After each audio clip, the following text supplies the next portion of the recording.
fauteuil roulant. On rappelle que c'est sa première apparition publique depuis 2 ans. Depuis mai 2012, et ça a été évidemment une surprise, à commencer d'ailleurs pour les journalistes qui ont pu le filmer dans un cadre un peu plus libre que d'habitude. On va y revenir. Mais d'abord ces images. Un homme en costume sombre, cravate rouge, accompagné d'un petit garçon. C'est le fils d'un de ses frères.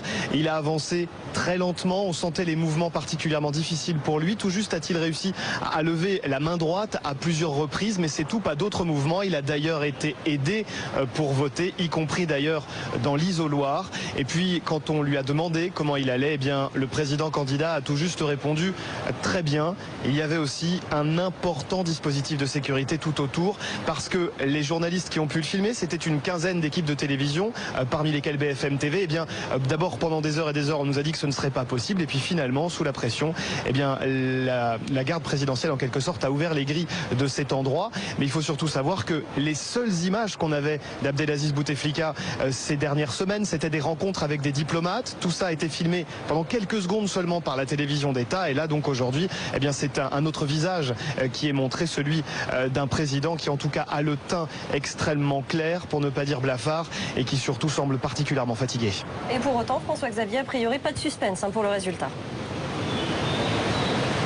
Non, parce que déjà depuis des semaines et des semaines, tous les opposants d'Abdelaziz Bouteflika disent que les jeux sont faits, y compris d'ailleurs son principal concurrent, Ali Benflis. C'est son ancien Premier ministre. Mais aujourd'hui, ce candidat dit craindre des fraudes massives dans tout le pays. Et le plan d'attaque, eh bien, c'est le suivant. Pour lui et pour 2 autres candidats, ils se sont mis d'accord pour créer une sorte de vigie qui va surveiller dans les 50 000 bureaux de vote du pays, eh bien, comment les choses se passent. Et surtout, ils vont tenter, ces observateurs qui font partie du clan de Benflis, ils vont tenter de prendre des photographies avec des appareils numériques, les photographies des procès-verbaux, pour ensuite faire leur propre compte et donner des résultats qui seront peut-être différents de ceux qui doivent l'être par la présidence, qui doit normalement annoncer le vainqueur demain matin. Et puis un dernier mot à propos de ces soupçons de fraude. On évoque un seul tour ici dans cette présidentielle, aussi bien dans la presse que dans les papiers officiels. Il y a seulement cette journée de jeudi qui est mentionnée, mais pas d'éventuel deuxième tour, alors que pourtant il y a 6 candidats qui s'affrontent. Alors François-Xavier, on parle évidemment de risque de fraude, on parle également d'abstention. Ce sera le vrai révélateur du climat au final. Oui, alors évidemment, cette question, bien sûr, de l'abstention, elle est massive ici. Quand on a posé la question, ça n'a pas valeur d'institut de sondage, qu'on va vous dire, mais tout de même, quand on a posé la question à une quarantaine d'habitants d'Alger hier, 2 seuls nous ont dit oui, on ira voter. Tous les autres nous disaient soit leur dégoût du système électoral tel qu'il est pratiqué ici, en expliquant ne pas faire confiance justement à ces élections, soit d'autres nous disaient que de toute façon c'est toujours la même histoire et que d'élection en élection il n'y a aucun changement ici.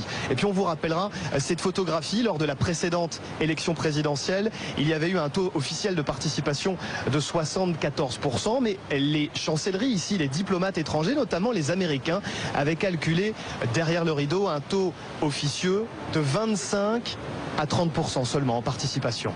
François-Xavier Ménage à Alger pour BFM TV avec Florian Rivet. Tout de suite, on passe à la météo. La météo avec les appart-hôtels Adagio. Appart-hôtel Adagio, présent au cœur des villes d'Europe.